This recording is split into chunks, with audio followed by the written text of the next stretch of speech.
pëlqen shumë bicikleta. Më pëlqen me bagara me bicikleta. Më shurmëzuar.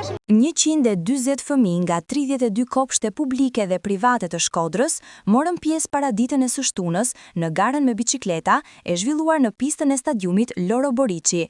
Ky aktivitet, i kthyer tashmë në traditë, organizohet prej vitesh nga Qendra Kulturore e Fëmijëve Kujtim Alia Shkodër. Një numër relativisht më i lartë se i viteve të kaluara, kemi 32 kopshte që janë përfshi në këtë veprimtari sportive. Qëllimi i kësaj gare është të afrojë fëmijët tek pranë sportit, pranë aktivitetit fizik, pse jo edhe konkurrenca, gara e ndershme fillon qysh në vogli. Organizohet vit pas viti. Vit pas viti, është traditë tashmë e Qendrës Kulturore që i ban bashkë fëmijët e kopshteve të Shkodrës. Koordinatori i Komitetit Olimpik për Veriun e vendit, Ardit Taflaj, vlerësoi pjesëmarrjen dhe rëndësinë e këtij aktiviteti sportiv. Sidomos këtë moshë vogël, janë aktivitete shumë të rëndësishme, sidomos në mosha 3 deri në 5 vjeçare që bëhet ky aktivitet që kanë Qendra Kulturore Fëmijëve.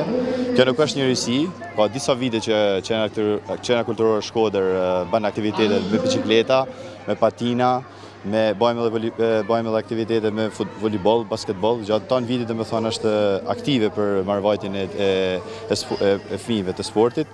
Shpresojmë që të zgjasin çdo vit këtë aktivitete kaq të bukura. Nikon jashtëzakonisht shumë, se po shohim domethënë që fëmijët janë të varur jashtëzakonisht shumë nga telefoni dhe kanë rëndësi të jashtëzakonshme këto aktivitete sportive. Gara e fëmijëve të kopshteve me bicikleta u ndoq edhe nga prindrit e tyre dhe qytetarë të tjerë. Ajo krijoi një atmosferë mbresëlënëse në stadiumin Loro Boriçi, duke treguar se, përveç të rriturve, edhe vogëlushët janë adhurues të këtij mjedisi sportiv.